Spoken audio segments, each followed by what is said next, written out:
Hello students, welcome to all 8th class का math, जिसमें कि चैप्टर 4 तक अभी तक हम कंप्लीट कर चुके हैं। आई होप कि सभी ने अभी तक ये पीछे की सभी वीडियोस को देख लिया होगा। अगर आपने नहीं देखा है तो प्लेलिस्ट को ज़रूर विजिट करें। क्लास 8 गणित प्रकाश के नाम से प्लेलिस्ट बनी हुई है। आज हम चैप्टर 5 न्यू चैप्टर स्टार्ट कर रहे हैं, नंबर प्ले पेज नंबर 122 पे सबसे पहला फिगर इट आउट करेंगे हम। क्वेश्चन नंबर फर्स्ट देखेंगे। The sum of 4 consecutive numbers is 34। What are these numbers? Consecutive numbers होते हैं एक के बाद एक आने वाले लगातार नंबर्स। जैसे कि अगर आप फर्स्ट नंबर को ए मानोगे तो उससे अगला नंबर a+1 होगा, उससे अगला a+2 होगा, उससे अगला a+3 होगा। इस तरह से होंगे। उससे आगे चलोगे तो a+4 मीन्स जो नंबर है उसमें एक एक ऐड होते हुए आगे आएगा हमारे पास। जैसे 1 2 3 4 5 ऐसे कंटिन्यूटी में जो नंबर्स होते हैं उनको हम बोलते हैं कंजुकेटिव नंबर्स। अब 4 नंबर्स का जो सम है a+1 plus a+2 plus a+3 is equal to 34 given है हमें। 1 2 3 4 टाइम्स a आया है और 1 + 2 + 3 6 हो जाएगा हमारे पास, is equal to 34। Left side को हमने थोड़ा सा अरेंज कर लिया है कि ए को सभी को इकट्ठा कर लिया और जो नॉर्मल नंबर्स थे उनको एक साथ प्लस कर लिया। इज इक्वल टू 34 है। 4a इज इक्वल टू 34, 6 उधर जाके माइनस होगा, 28 बचेगा। यहाँ पे a इज इक्वल टू 28, यहाँ पे 4 मल्टीप्लाई में है, इधर आके डिवाइड में आएगा तो 7 4 जा 28 होते हैं। a की वैल्यू हमारे पास 4 आ गई। हमें सभी नंबर्स बताने थे। फर्स्ट नंबर 4 है, आगे a+1 a+2 इस तरह से। तो first number a is equal to 4, second number a+1 is equal to 4 + 1 5 and third number a+2 is equal to 4 + 2 6 and fourth one is a+3। Here a is 4 and 3 add करेंगे तो 7। तो चारों numbers हमारे पास आ गए 4 5 6 7। ठीक है। क्वेश्चन नंबर सेकंड देखिए। Suppose p is the greatest of 5 conjugative number, describe the other 4 numbers in terms of p। Second question है, p जो है वो ग्रेटेस्ट है और 5 नंबर होने चाहिए, 1 2 3 4 5।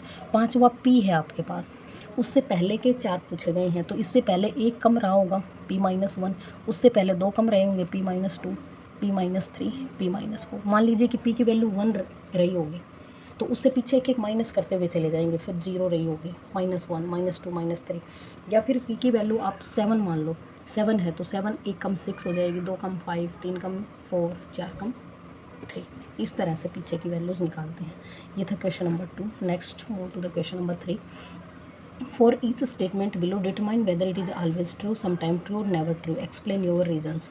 कुछ पार्ट्स दिए हुए हैं ये हमें, हम इन पार्ट्स को पढ़ते हुए इसके बारे में बताना है कि ये जो स्टेटमेंट्स हैं वो ऑलवेज ट्रू हैं, कभी कभी ट्रू हैं या कभी भी ट्रू नहीं होंगे। तो देखिए क्वेश्चन नंबर 3 फर्स्ट पार्ट देखो। The sum of 2 even numbers is multiple of 2। तो हम पहले एग्जाम्पल से करेंगे। ये हो जाएगा आपका सम टाइम ट्रू है, वैसे तो स्टेटमेंट फर्स्ट है समटाइम्स ट्रू। कुछ एग्जांपल्स लेते हैं और उन्हीं के बेस पे करके देखेंगे। 2 इवन नंबर ऐड करने हैं। इवन जैसे फर्स्ट मैंने 2 + 2 ही कर दिया, 2 इवन नंबर्स हैं, इनका ऐड आया 4, लेकिन नॉट डिविजिबल बाई 3 आ गया ये तो। एंड मैंने अगला नंबर एक 2 ले लिया, दूसरा 4 ले लिया, 6 हो गया, 6 इज़ डिविजिबल बाई 3 हो गया। तो एक बार तो हमारी स्टेटमेंट गलत प्रूव होगी, एक बार सही होगी, इसका मतलब सब टाइम्स ट्रू हो जाएगी। ठीक है। इसी तरह से कोई भी 2 इवन नंबर लेके आप ऐड करके चेक कर सकते हैं। नेक्स्ट है, if a number is not divisible by 18 then it is also not divisible by 9। ऐसा नंबर जो 18 से डिवाइड नहीं होगा लेकिन 9 से हो जाएगा। तो ऐसा तो हमारे पास 9 ही है। 9 नॉट डिविजिबल बाई 18 है और 9 डिविजिबल बाई 9 है। ये यहाँ पे प्रूव नहीं हुआ, ये हो गया। तो ये भी हमारे पास क्या स्टेटमेंट हो जाएगी, समटाइम्स ट्रू। ऐसे भी और बहुत सारे नंबर्स होंगे, आप इसके कोई भी एग्जांपल दे सकते हैं जो नंबर 18 से डिवाइड हो जाएगा, नहीं होगा सॉरी, बट 9 से हो जाएगा।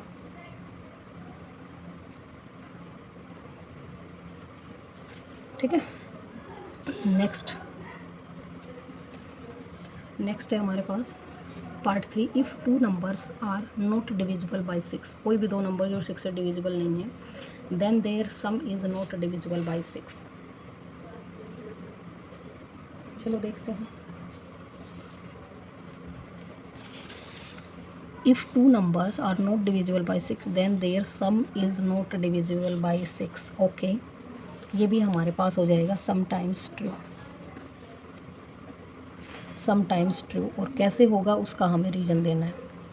अभी बताती हूँ। देखिए कोई भी नंबर ले लिया मैंने, 2 ले लिया, 3 ले लिया, ये नॉट डिविजिबल बाई 6 है, ठीक है। और इनका जो एडिशन होगा, एडी बोला है ना, मल्टीप्लाई बोला है, सम, इनका सम हो जाएगा आपके पास 2 + 3 5। It is also not divisible by 6। कोई और नंबर लेते हैं, ये तो हमारे पास गलत प्रूव हो गया कि ये जो क्वेश्चन स्टेटमेंट बोली है ठीक है कि 2 नंबर ऐसे जो 6 से डिवाइड नहीं हो रहे, तो उनका एडिशन भी आप कर दोगे तो भी 6 से डिवाइड नहीं होगा। ये तो सही स्टेटमेंट हो गई अकॉर्डिंग टू क्वेश्चन। बट दूसरा कोई एग्जाम्पल, जैसे कि मैंने लिया 7 नॉट डिविजिबल बाई 6, दूसरा मैंने ले लिया 5 नॉट डिविजिबल बाई 6, दोनों ही डिवाइड नहीं हो रहे, बट इन दोनों का सम क्या आएगा 12, इट इज़ डिविजिबल बाई 6। तो ये तो गलत हो गया, कभी तो हो रहा है ऐसा और कभी नहीं हो रहा, इसलिए हमारी स्टेटमेंट क्या हो गई, सम टाइम ट्रू हो गई। नेक्स्ट पार्ट 4 देखिए, the sum of multiple of 6 and a multiple of 9 is divisible by 3। Next part है हमारे पास पार्ट 4, ये ऑलवेज ट्रू हो जाएगा क्योंकि 2 बड़े नंबर्स का सम ऑलवेज ट्रू, और छोटे नंबर से डिविजिबल पूछा गया है और सेम मल्टीपल आपस में एक दूसरे के 3 6 और 9, 3 के ही मल्टीपल है ये। The sum of multiple of 6 का कोई भी मल्टीपल ले लो आप, सबसे छोटा ले लो, 6 2 12 प्लस 9 का मल्टीपल ले लो, 9 2 18, और दोनों का एडिशन आएगा 30 जो कि डिविजिबल बाई 10 है। कोई भी ले लो आप, 6 + 9 हो जाएगा 15, 15 भी 3 से डिविजिबल है, तो ये ऑलवेज ट्रू हो जाएगा आपका। नेक्स्ट पार्ट 5 है, the sum of multiple of 6 and multiple of 3 is divisible by 9। तो इसको हम चेक करते हैं, इसमें हमारा हो जाएगा सम टाइम्स ट्रू, क्योंकि अब की बार क्या दे रखा है, सम टाइम्स ट्रू, छोटे नंबर का देके और बड़े का पूछ रखा है। तो जैसे 6 का मल्टीपल आप लेंगे, कोई भी एक ऐसा एग्जांपल्स ले लो, the sum of multiple of 6 multiple of 3 is divisible by 9। तो 6 का पहले तो 6 + 3 = 9 और डिविजिबल बाई 9, ये तो सही स्टेटमेंट हो गई। कोई और एग्जांपल लेते हैं हम, 6 का मल्टीपल सेकंड हो जाएगा 12 और 3 का हो जाएगा 2, 12 और 2 18 भी डिवाइड हो जाएगा। इसका मल्टीपल फिर 3 लो 18, और इसका मल्टीपल सेकंड ले लो। जैसे 6 का मल्टीपल 18 ले लिया हमने, ठीक है, 6 3 18 और 3 2 6 हो गया, 24 हो गया। लेकिन 24 तो 9 से डिवाइड नहीं होता, इसलिए हमारी स्टेटमेंट क्या आ गई है, सम टाइम्स ट्रू, क्योंकि इस कंडीशन में तो ये डिवाइड कर रहा है, इस कंडीशन में नहीं कर रहा। मल्टीपल ऑफ 6 लिया एंड मल्टीपल ऑफ 3 लिया, दोनों का एडिशन किया, नहीं हुआ हमारा। तो ये हमारा क्वेश्चन नंबर 3 कंप्लीट होता है ट्रू फॉल्स के साथ। Next move to the question number 4, find a few numbers that leave remainder of 2 when divide by 3। 3 से जब हम डिवाइड करते हैं तो रिमाइंडर 2 देते हैं हमें, and remainder 2 when divide by 4। Write an algebraic expression to describe all such numbers.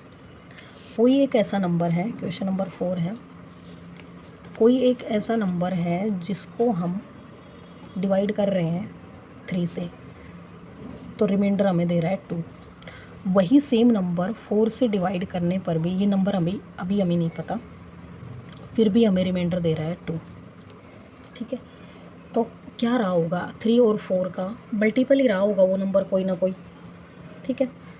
जैसे आप यहाँ पे लिख लेंगे 3 और 4 के, 3 2 6 9 12 15 18, 4 2 8 12 16 20, तो हमें एक ही कॉमन नंबर मिल गया 12, ठीक है।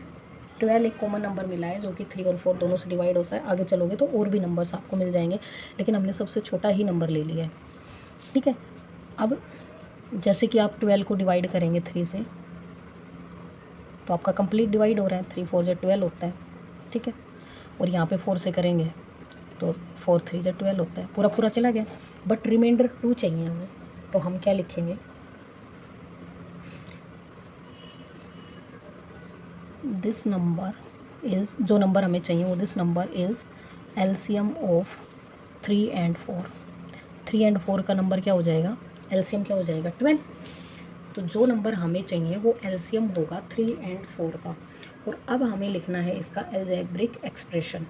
अब अलजेब्रिक एक्सप्रेशन लिखने के लिए क्या करेंगे, प्लस का हमें रिमाइंडर 2 चाहिए हर कंडीशन में। तो हमारे पास जो अलजेब्रिक एक्सप्रेशन बनेगा वो 12 का मल्टीपल बनेगा, एल्जेब्रिक एक्सप्रेशन जो होगा वो हमारे पास बनेगा 12 का मल्टीपल, जिसको हम a ले लेते हैं, और +2 होगा। +2 क्यों होगा? क्योंकि हर बार हमारे पास रिमाइंडर 2 बचना चाहिए। जैसे अब पुट करके देख लेते हैं, पुट a = 1, a = 2, a = 3, इस तरह से पुट कर लेंगे। तो 12 × 1 + 2 14 को आप 3 और 4 से डिवाइड करोगे तो 2 रिमाइंडर दे देगा दोनों ही तरह से। 12 × 2 24, ठीक है, और 24 में 2 ऐड करेंगे 26 आ जाएगा। 26 को आप 3 से डिवाइड करके देख लो, 3 × 24 2 रिमाइंडर बच गया, और 4 6 × 24 2 रिमाइंडर बच गया। इसी तरह से 12 × 3 + 2 कर दो, 36 + 2 38, ठीक है। 36 को आप अगर 38 को आप डिवाइड करोगे 3 और 4 दोनों से ही, तो ये आपको रिमाइंडर 2 देगा। इस तरह से ये बनेगा हमारे पास एल्जेब्रिक एक्सप्रेशन, 12 का मल्टीपल +2, ठीक है। क्वेश्चन नंबर 4 कंप्लीट होता है हमारा। Now move to the question number 5। Question number 5 को देखिए आप। 5 क्वेश्चन है, I hold some pebbles not too many. मेरे पास कुछ पेबल्स है, कुछ कंकड़ हैं, लेकिन बहुत ज़्यादा नहीं है। When I group them in threes 1 stay with me. 3 की टेबल में अगर मैं उनको होल्ड करता हूँ, 3 का मल्टीपल अगर हम लेते हैं तो मेरे पास 1 बच जाता है। तो 3 का मल्टीपल लेने के बाद 1 बच जाता है, इसका मतलब 3a + 1 लिखा जाएगा इसको। 3 का मल्टीपल है, +1 है, ठीक है, 3a + 1 के फॉर्म में लिखा जाएगा। नेक्स्ट है आपके पास ट्राई पेयरिंग दैम। आप सिंपली वॉन्ट टू डू। अगर मैं दोबारा से इनको पेयर करने की कोशिश करती हूँ तो भी मेरा अच्छे से पेयर नहीं हो पा रहा है, ठीक है। A stubborn old pebble remain in any view. एक स्टबर्न जिद्दी पेबल जो है वो हमेशा बच जाता है, एक पेबल हमेशा बच जाता है, ठीक है। Try pairing them up, it simply won't to do. Pairing का मतलब क्या है कि 2-2 का पेयर किया है तब भी 1 बच रहा है, तो 2-2 का पेयर करने से भी 1 बच रहा है। इसका मतलब इस कंडीशन को हम किस तरीके से लिख लेंगे, 2a + 1, क्योंकि 2 का पेयरिंग करने पे भी 1 बच रहा है। नेक्स्ट बोला गया group them by 5 yet 1 still around. अगर मैं 5 का ग्रुप करता हूँ, 5a + 1 फिर भी बच जाता है। अगर आप 5 की पेयरिंग भी कर रहे हैं हम, तब भी 1 बच जाता है। But grouping by 7 perfection is found. लेकिन जब हम 7 का ग्रुप बनाते हैं उन पेबल्स का, जो पेबल्स हमारे पास है, तो 7a परफेक्ट कॉम्बिनेशन हमारे पास बन जाता है, स्टिल कोई भी रिमेनिंग नहीं रहता।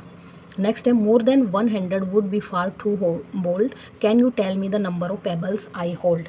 तो क्वेश्चन ये कहता है कि नंबर ऑफ जो पेबल्स होंगे, पेबल्स को n मान लो, वो लेस देन इक्वल टू 100 होंगे, 100 से ज़्यादा नहीं हो सकते आपके पास, ठीक है। ये एक अच्छी लिमिटेशन हमें दे दी कि 100 से ज़्यादा नहीं है। बट अगर हम 3 का पेयर करते हैं तब भी 1 रिमेनिंग बच जाता है, 2 का पेयर करते हैं तब भी 1 रिमेनिंग, 5 का पेयर करते हैं तब भी 1 बच जाता है, और 7 का पेयर जब हम करते हैं तब हमारे पास कोई भी रिमेनिंग नहीं बचता। तो ऐसा कौन सा क्वेश्चन, ऐसा इस तरह से हमारे पास क्या स्टेटमेंट बनेगी, चलो देखते हैं, ठीक है। अब इसके लिए हमें क्या करना पड़ेगा, इन सब का हम क्या कर लेते हैं, एलसीएम ले लेते हैं। जिन जिन नंबर्स में रिमेनिंग 1 बच रहा है उन सभी का एलसीएम ले लो आप। 3, 2 एंड 5 एलसीएम ऑफ इनका एलसीएम लेंगे तो इनका एलसीएम हमारे पास बनेगा 30। अब इसका एल्जेब्रिक एक्सप्रेशन लिखो, जैसा कि पीछे क्वेश्चन में लिखा था। Algebraic expression is equal to 30 और के मान लो, हमने ए तो पहले ले रखा है, तो 30k + 1 हो जाएगा। इसका हमने नहीं लिया है क्योंकि 7 का पेयरिंग करने से तो परफेक्शन मिल जाएगा हमें, तब तक परफेक्शन नहीं आया। उन सभी नंबर्स का हमने क्या लिया, एलसीएम लिया। ये जो नंबर होगा वो 30 का मल्टीपल होगा, क्योंकि जो एलसीएम होता है उसी का मल्टीपल आएगा। 30 का मल्टीपल है, +1 क्यों किया, क्योंकि हर बार रिमाइंडर बच जाता है हमारे पास, पेबल्स, एक पेबल हर बार बच रहा है हमारे पास, इसलिए हमने क्या किया, +1 किया। जो भी नंबर आएगा वो हमारे पास आएगा 30k + 1। तो अब हम पुट करेंगे, पुट k = 1, 2, 3, इस तरह से आपकी जितनी मर्जी आप उतने वैल्यू पुट कर सकते हैं k की। तो जैसे जैसे आप पुट करते हुए चलेंगे तो जो नंबर आपके पास आएगा वो इन तीनों नंबर से 2, 3 एंड 5 से डिवाइड करने से तो रिमाइंडर 1 छोड़ेगा, एंड 7 से डिवाइड करने से रिमाइंडर कोई भी नहीं बचेगा। तो आइए हम 1-2 एग्जांपल्स करके देख लेते हैं, प्रूव कर लेते हैं कि क्या ऐसा रियल में हो रहा है। तो चलो यहाँ पुट करते हैं। 30 की k की वैल्यू 1, 30 × 1 + 1, 31 आएगा। ठीक है, देखो 31 को 3 से डिवाइड करेंगे, 3 10 जा 31 रिमाइंडर बचा। 2 से डिवाइड करेंगे 31 को, 15 2 जा 30 होता है, 1 रिमाइंडर बचेगा। 5 से करेंगे 5 6 जा 31 रिमाइंडर बचेगा। ठीक है, लेकिन ये 7 से परफेक्ट डिवाइड नहीं हो रहा, तो ये नंबर तो नहीं हो सकता हमारा। नेक्स्ट पे चलते हैं। 30 × 2 + 1 61। 61 को 2 3 एंड 5 से आप जब डिवाइड करेंगे तो रिमाइंडर 1 बचेगा, बट 7 से परफेक्टली डिवाइड नहीं हो रहा, तो ये नंबर भी नहीं हो सकता हमारा। नेक्स्ट चलते हैं। 30 × 3 + 1 91। 91 वो नंबर है हमारा जो कि परफेक्टली 7 से डिवाइड हो जाएगा। 7 1 जा 7 और 7 3 जा 21। ठीक है, ये नंबर वो नंबर मिल गया हमें जो 7 से परफेक्टली डिवाइड हो रहा है, एंड 2 3 एंड 5 से डिवाइड करने पर हमारे पास रिमाइंडर 1 छोड़ रहा है। तो ये हमने इसका अलजेब्रिक एक्सप्रेशन बना दिया, और ये था क्वेश्चन नंबर 5 का कंप्लीट सॉल्यूशन हमारे पास। आई होप कि आपको समझ आया होगा, एंड नेक्स्ट क्वेश्चंस को हम नेक्स्ट वीडियो में करेंगे। अगर किसी भी बच्चे की कोई क्वेरी हो तो कमेंट सेक्शन में कमेंट छोड़ सकता है, एंड आप सभी ये रेगुलर वीडियोस को अगर फॉलो करते हैं तो डेफिनेटली आपको हेल्प मिलने वाले हैं। अगर आपके दोस्त या जानकार जो भी आपके 8th क्लास में पढ़ते हैं, आप उनके साथ ये प्लेलिस्ट शेयर कर सकते हैं, ज़रूर बेनिफिशियल रहेगी। Thanks for watching, keep supporting.